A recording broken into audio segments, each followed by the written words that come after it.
สวัสดีค่ะทุกคน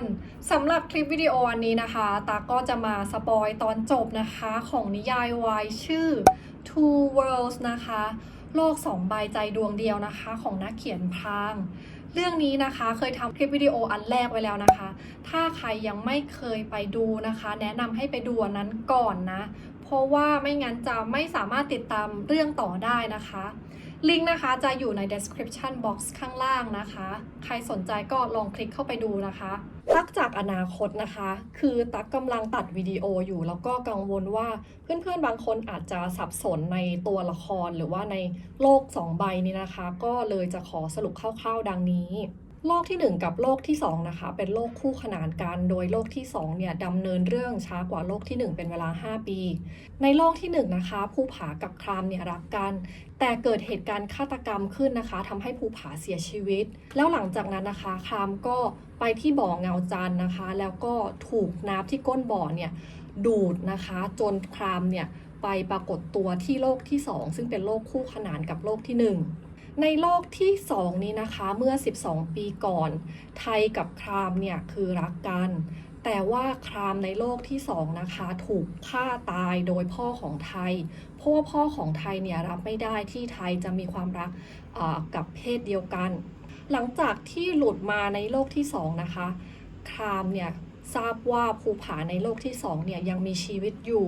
ดังนั้นเนี่ยเขาต้องการที่จะช่วยชีวิตภูผาในโลกที่2ไว้หลังจากนี้จะเกิดอะไรขึ้นนะคะสามารถติดตามต่อได้ในวิดีโอนี้ค่ะเพื่อไม่ให้เป็นการเสียเวลานะคะเรามาเริ่มกันเลยตัดกลับมาที่โลกที่2นะคะในยุคปัจจุบัน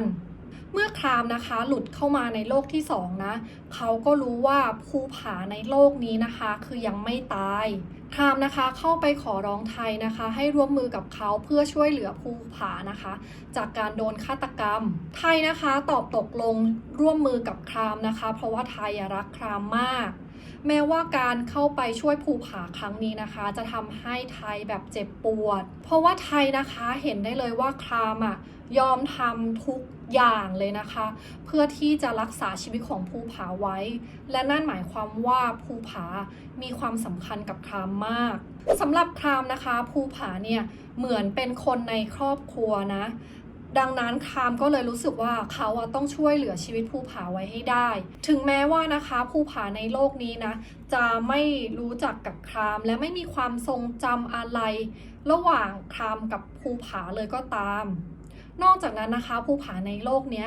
ยังมีคู่หมั่นอยู่แล้วนะรวมถึงคนทั้งคู่ก็กำลังจะมีลูกด้วยกันในอนาคตการช่วยเหลือภูผานะคะเต็มไปด้วยความยากลำบากโดยเฉพาะช่วงแรกๆนะที่ครามกับไทยเข้าไปช่วยภูผาเพราะว่าภูผาเนี่ยไม่รู้ว่าการมาของคนทั้งคู่คือมีวัตถุประสงค์อะไรจนกระทั่งนะคะวันหนึ่งเนี่ยภูผาไปทราบว่าตัวเองไม่ใช่ลูกแท้ๆของพ่อที่ชื่อว่าอดิศักดิ์และตัวเองนะคะกำลังถูกตามฆ่าอยู่ดังนั้นนะคะเมื่อทราบเรื่องนี้ภูผาก็เลยยอมรับความช่วยเหลือจากครามแล้วก็ไทยในระหว่างภารกิจช่วยภูผานะคะคือครามเกือบตายหลายครั้งมากโดนทำร้ายหลายครั้งมากเช่นนะคะครามก็คือโดนแขวนคอนะคะจนเกือบจะหมดลมหายใจ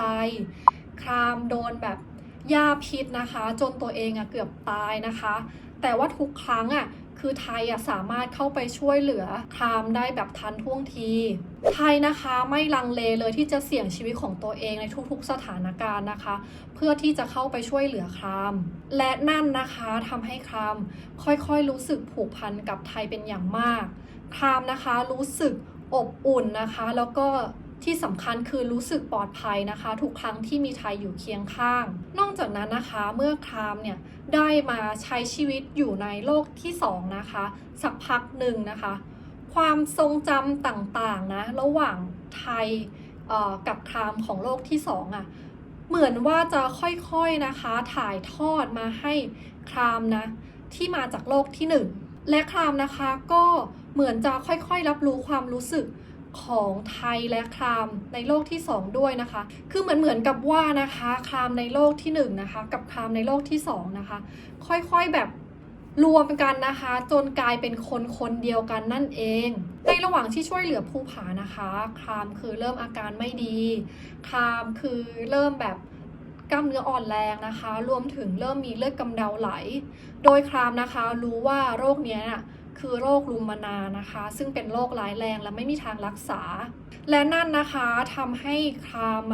เริ่มคิดถึงพ่อตัวเองที่อยู่ในโลกที่1นะคะครามตั้งใจว่าเมื่อเสร็จสิ้นภารกิจนี้แล้วนะคะเขาจะจากไปนะคะแล้วก็ขอกลับไปตายในอ้อมกอดของพ่อนะคะในโลกที่1หลังจากนั้นนะคะในนิยายก็คือจะมีฉากแบบตามฆ่าภูผารวมถึงตามฆ่าแบบคนรอบข้างคือแบบเยอะมากทุกคนแล้วมันก็แบบคือมันน่ากลัวมากเพราะว่านักเขียนคือบรรยายดีเกินไปนะคะคือมันเห็นภาพนะบอกได้เลยว่าช่วงที่เกี่ยวกับการแบบตามฆ่านะคือเรา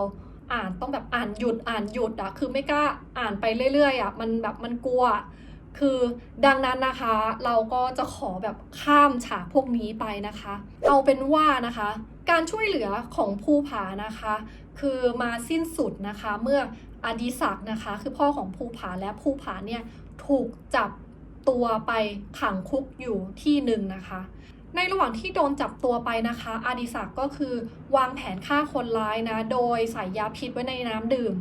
และสุดท้ายนะคะคนร้ายก็คือหลงกลแล้วก็ดื่มน้ำอันนั้นนะคะจนสุดท้ายคนร้ายก็คือตายไป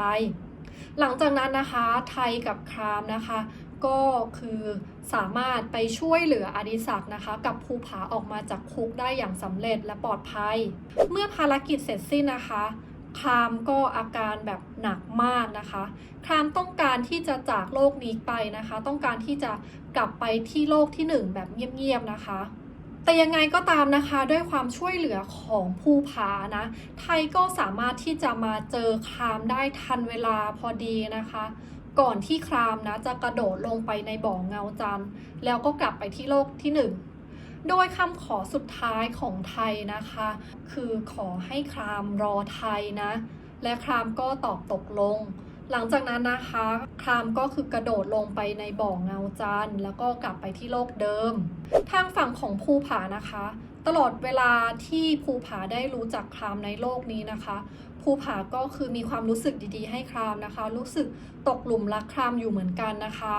แต่สุดท้ายนะคะภูผาตัดสินใจที่จะใช้ชีวิตอยู่ในโลกที่2นะคะกับคู่หมั่นแล้วก็ลูกในอนาคตโดยเหตุผลส่วนหนึ่งนะคะที่ภูผาตัดสินใจแบบนี้นะคะก็เพราะว่าครามเนี่ยได้รักษาชีวิตของเขาไว้ในโลกนี้นะและครามอยากเห็นเขาใช้ชีวิตอย่างมีความสุขในโลกนี้ตัดกลับมาที่โลกที่1นะคะเมื่อครามกลับมาที่โลกที่1แล้วนะคะครามก็ได้ไปเจอกับไทยโดยที่ไทยในโลกที่1ตอนนี้นะคะก็คือหน้าตาอัปลักษณ์นะคะแล้วก็คือบาดเจ็บสาหัสเพราะว่าไทยในโลกที่1นะคะถูกตามล่าจากตำรวจนะคะแล้วก็โดนทำร้ายไทยในโลกที่1นะคะไม่ใช่คนดีนะคือเป็นคนโหดเหี้ยมนะคะแล้วก็คือฆ่าคนมาแล้วเป็นจำนวนมากแต่ยังไงก็ตามนะคะเมื่อครามเห็นว่าไทยได้รับบาดเจ็บนะคะครามก็คือตัดสินใจนะคะเข้าไปดูแลไทยอย่างใกล้ชิดและทำให้ไทยในโลกที่1นะคะซึ่งเป็นคนเหี้ยมโหดรู้จักคำว่ารักแต่อยู่มาวันหนึ่งนะคะครามเนี่ยก็อาการไม่ดีนะคะครามนะคะหลับไปนะคะแล้วก็ไม่ตื่นขึ้นมาคือไทยในโลกที่1ก็คือตกใจมากนะคะและไทยในโลกที่1เนี่ยก็ต้องออกจากที่หลบซ่อนนะคะเพื่อไปหาอาหารมาให้ครามกินและในระหว่างที่ออกไปหาอาหารนะคะไทยในโลกที่1ก็ไปโดนยาพิษเข้าทำให้นะคะสุดท้ายไทยในโลกที่1ก็เสียชีวิตไปแต่ก่อนที่ไทยในโลกที่1จะเสียชีวิตวันหนึ่งครามนะคะก็คือตื่นขึ้นมาและไทยนะคะก็มีโอกาสได้เห็นหน้าครามอีกครั้งหนึ่งนะคะก่อนที่ตัวเองนะคะจะหลับไปตลอดกาลทุกคนนะคะฉากนี้ในนิยายคือมันแบบคือเขียนดีมากนะคะคือตอนที่เราอ่านนะคือฉากนี้แบบซึ้งมากนะมันเหมือนกับแบบคือคนโหดร้ายแบบในสุดท้ายของชีวิตก็คือได้รู้จักคำว่ารักแล้วเขาตายไปเพราะว่าแบบเหมือนเพราะว่าเขาไปช่วยคนที่ตัวเองรักอะไรอย่างเงี้ยคือตอนอ่านน้ำตาแบบไหลพรากแล้วหลังจากช่วงนี้นะคะของนิยายก็คือแบบทุกคนเตรียมทิชชู่คือมันจะมีแต่ฉากที่แบบ ซึ้งไปจนจบเรื่องเลยนะคะยังไงก็แล้วแต่นะคะตัดกลับมาที่โลกที่2เมื่อครามกลับไปโลกที่1แล้วนะไทยก็คือเข้าไปจัดการธุระต่างๆนะคะเพื่อที่จะได้ไปหาครามในโลกที่1แต่ปัญหานะคะมันมีอยู่ว่าหลังจากที่ครามนะคะกระโดดลงไปในบ่อเงาจันทร์นะคะสสารสีน้ำเงินที่มันอยู่ที่ก้นบ่อนะคะซึ่งเป็นสสารที่ทำให้เกิดน้ำหมุนนะคะแล้วก็ดูดคนเข้าไปอีกโลกหนึ่งนะคะคือมันไม่พอนะคะที่จะดูดร่างของไทยให้ไปในโลกที่1ได้ดังนั้นนะคะไทยใช้เวลาศึกษานะคะค้นคว้าหาทางที่จะให้สารอันนี้มันเพิ่มขึ้นเป็นเวลานานมากจนสุดท้ายนะคะไทยคือตัดสินใจระเบิดบ่อเงาจันทร์นะคะเพื่อให้สสารสีน้ำเงินเนี่ยมันมากพอที่จะดูดร่างของตัวเองกลับไปที่โลกที่1แล้วหลังจากนั้นนะคะไทยก็ไปที่โลกที่1นะคะแล้วก็ไปอยู่กับครามสำหรับไทยนะคะเขายอมละทิ้งทุกอย่างจากโลกที่2นะยอมเป็นคนไม่มีตัวตนในโลกที่1นะคะไม่มีพ่อไม่มีแม่ไม่มีพี่น้องญาติคนไหนเลยไม่มีชาวบ้านหรือว่าชาวสลัมคอยให้การสนับสนุนเขาอีกแล้วนะคะเขายอมเป็นคนที่ต้องไปหลบซ่อนแล้วก็ใช้ชื่อของคนอื่นนะคะแทนที่จะใช้ชื่อของตัวเองเพื่อที่จะได้อยู่กับครามไทยนะคะเลือกที่จะทำตามหัวใจนะไทยเลือกที่จะอยู่ข้างครามนะคะเลือกที่จะอยู่กับครามและสุดท้ายนะคะคือทั้งคู่ก็ได้ใช้ชีวิตด้วยกันอย่างมีความสุขนะจนวินาทีสุดท้ายของชีวิตโดยครามนะคะใช้ชีวิตเป็นจิตรกรนะคะจนกระทั่งเขาหมดลมหายใจไปก่อนไทยนะคะเป็นเวลา3 เดือนแล้วหลังจากนั้นนะคะไทยก็คือเสียชีวิตในเวลาต่อมาหลังจากที่คนทั้งคู่ได้จากไปนะคะเพื่อนของครามที่ชื่อว่าดาวเดือนนะคะก็ได้จัดพิธีคืนฟ้านะคะซึ่งเป็นพิธีงานศพนะรวมทั้งพิธีแลกกระดูกนะคะซึ่งเป็นพิธีแต่งงานนะคะให้กับคนทั้งคู่นะคะเพื่อที่ว่าสุดท้ายนะคะคนทั้งคู่นะจะได้ไปใช้ชีวิตต่อนะคะอย่างมีความสุขที่สวงสวรรค์และนั่นนะคะก็เป็นฉากจบของนิยายวายเรื่อง Two Worlds นะคะโลก2 ใบใจดวงเดียวของนักเขียนพรางทุกคนนะคะเรื่องนี้คือแบบแต่งดีมากๆนะคะคือตอนอ่านก็คือแบบสนุกมากๆนะคะส่วนตัวชอบคาแรคเตอร์ของไทยมากรู้สึกผูกพันกับคาแรคเตอร์ของไทยสุดๆนะคะทุกครั้งที่คิดถึงไทยนะคะก็จะมีแต่แบบความรู้สึกดีๆนะคะรู้สึกถึงความรักที่มันแบบซึ้งมันไม่ใช่ความรักแบบหวานๆนะคะถ้าใครมาตามหาแบบคือฉากแบบหวานๆโมเมนต์แบบหวานๆเยอะๆในนิยายเรื่องนี้คือไม่มีนะคะคือมันจะเป็นฉากแบบคือเป็นความรักที่แบบซึ้งนะมันเป็นความรักที่แบบคือบอกไม่ถูกเลยนะคะคืออยากจะให้ทุกคนแบบไปตามอ่านคือแต่มีคำเตือนอยู่2 เรื่องนะคะเรื่องที่1ก็คือว่าฉากฆาตกรรมในเรื่องนี้นะคะคือมันเสมือนจริงหรือว่าเราคิดไปเองก็ไม่รู้ว่าคือตอนอ่านรู้สึกว่ามันอินมากนะคะก็เลยกลัวนะก็คือแบบอ่านและหยุดอ่านและหยุดนะก็อย่างที่เคยบอกไปก็คือว่ากลัวตัวละครหลักมันตายนะคะอันที่2ที่คือเตือนไว้ก่อนนะก็คือว่าช่วงหลังๆมันจะเปียกปอนมากนะคะดังนั้นทุกคนทิชชู่ต้องมีไว้คือมันแบบมันหนักมากหนักหน่วงมากยังไงนะคะวันนี้เอาไว้แค่นี้ก่อนแล้วพบกันใหม่ในคลิปวิดีโอหน้าค่ะบ๊ายบาย